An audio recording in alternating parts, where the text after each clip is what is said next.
welcome back to the Top 100 Golf Courses YouTube channel. Today we're going to be discussing a recent trip, which you might have seen on our Instagram. Jasper and I had the privilege of going to play some golf in Dubai and Abu Dhabi, which was, I think, a new experience for both of us. So yeah, Jasper, give us a little bit of insight into this trip and what was, I guess, the most exciting element of it for you? So I think it's not the first time I've been to Dubai. It's the first time I've been to Dubai for golf. I think the thing that came out to me first was between Abu Dhabi and Dubai, it's a legitimate golf destination, especially if you want guaranteed winter sun. We got in quite late on the Monday night, basically Tuesday morning, and we had a really early tee time at Dubai Creek. So we were staying at the Park Hyatt at Dubai Creek, which is actually basically part of the resort there. You have the golf course, you have a bunch of restaurants. You could stay there for a couple of weeks and eat every night at a different place. And it's much easier to motivate yourself to get up super early when it's for a round of golf in the sunshine. So that definitely helps. So yeah, I guess then, do you just want to talk to us a little bit about Dubai Creek? First course, it was maybe a little bit shorter than some of the other ones we played and was a decent introduction, I guess, for some tired golfers. Yeah, so it's either the first or the second course that was built in that area. It's right on effectively an estuary. So you've got water frontage, and I would say it's much better than a typical stay and play hotel resort golf experience. There's some cracking holes. There's two par threes, one on the front, one on the back, that are brilliant. So really cool hole. You play 4 holes kind of like out and around some residential. And then on the 5th, you come around the corner and you have this almost lake view or lagoon view. It's short, but you've also got the wind into your face. All carry over the bunker, but 140. And then on the back, I think it's hole 16, you've got this massive bridge going over top of the river or estuary with the cityscape again behind it. And then you're into those last 3 holes, 16, 17, 18, which are basically what the creek is known for. 6 is quote unquote their signature hole. So 6th hole, Dubai Creek. This is one of 3 signature holes is what they tell us. But this is the iconic tee box, kind of out on a jetty or a pier up here. So yeah, quite a cool feeling to walk out and have this like manicured grass. It was really interesting. Sometimes I hear people talk about a sense of place when it comes to golf and golf course architecture. And that you're playing golf in an artificial environment. I mean, everything in the desert in Dubai is artificial. So again, it's not something that you'd ever want to see on a classic kind of golden age golf course design in the UK or in America.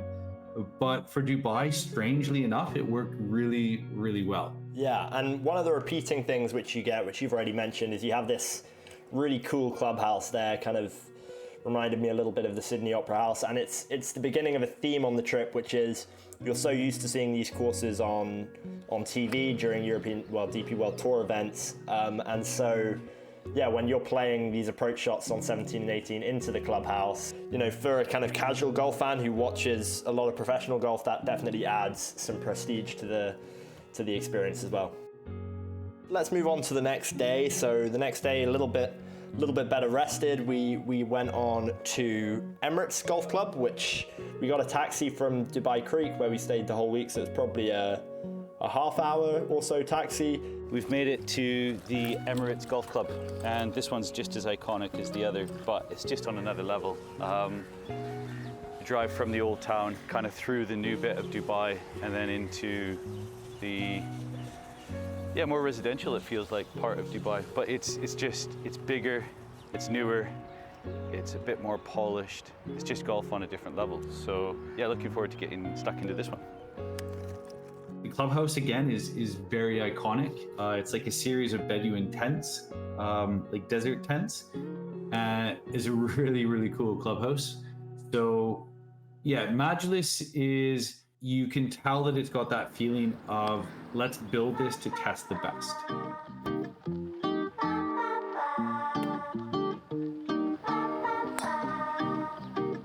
There's just The stakes are a little bit higher. The bunkers are a little bit deeper. The runoffs are a little bit firmer. Everything is just amped up a little bit compared to Dubai Creek. But yeah, just a really solid golf course. The 8th hole is an iconic hole in its own rights on the Majlis. It's a dog leg from a slightly elevated tee, plays down and then back uphill with the green on the right-hand side. We're here at the famous 8th hole at Emirates Golf Club. Classic Cape design. Really a dogleg left to right up the hill, with an immaculate skyline behind it. Which palm tree on the horizon are you going for? The skyline is very cool there. You feel like you're almost playing right in the middle of the city.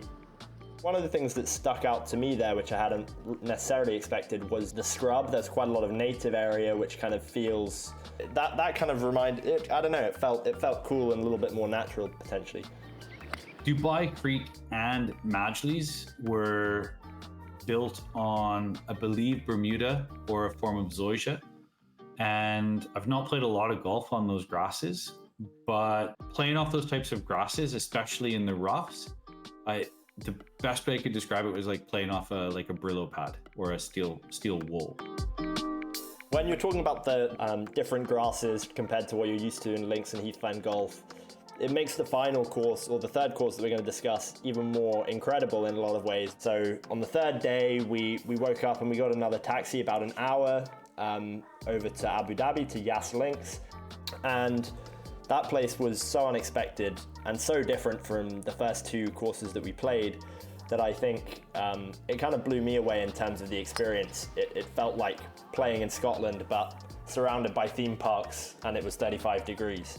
It's crazy because when you arrive, it just feels a little bit different and a little bit special.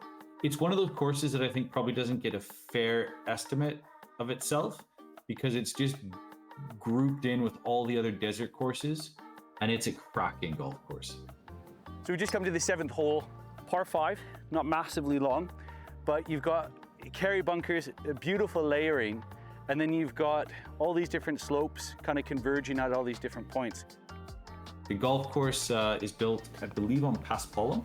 We were able to meet and chat with the greenkeeper, and he does a hell of a job. And it's right on another river and or estuary. So Yas Island as itself, I think, is a man-made island. You've got Ferrari World there that you've mentioned before. You've got this like amusement park, roller coasters. You work your way inland on the first few holes, and then you emerge on the coastline for a couple of holes, and you go back inland and then re-emerge back out. So you don't get all of your water holes all in one shot. 8th hole, the first time water comes into the course. So 8 and 9 along the water, back to the clubhouse. And it works really well to make sure that you basically start and finish on some cracking golf holes and exactly what you'd want. The holes coming in are really, really good golf holes that use the coastline really, really well. And look, if you've played any amount of Kyle Phillips golf, you can definitely see that you're playing a Kyle Phillips design. And that's not a bad thing. I'm not saying that as a negative. This guy knows how to build golf courses, and Yas Links is right up there. I think if you put Yas Links in the British Isles, it'd be a strong contender for one of the best links golf courses that's been built in the modern era. So we had an amazing week. Just summing it up then, Jasper, our Monday to Friday week in Dubai, would you recommend it as a golf destination? And I guess how would it compare to normal resort trips for guys from the UK? I guess often we'll go to Portugal or Spain. How do you feel golf in Dubai stacks up to those experiences, and would you recommend it for golf trips? The caliber in golf in Dubai is much higher than quote-unquote resort golf courses. So they're not resort golf surrounded by real estate that's just fluff. There is some strategic intent to them. If you're looking for a bit of a test, depending on which golf course you want to play, you're going to find it. There's a lot to like in Dubai, and it's just something different. I think if you've gone for 10 or 20 years to the same place or to the same region, Dubai should be on the top of your list to go next, simply because you haven't been there before, you haven't experienced it, and its quality.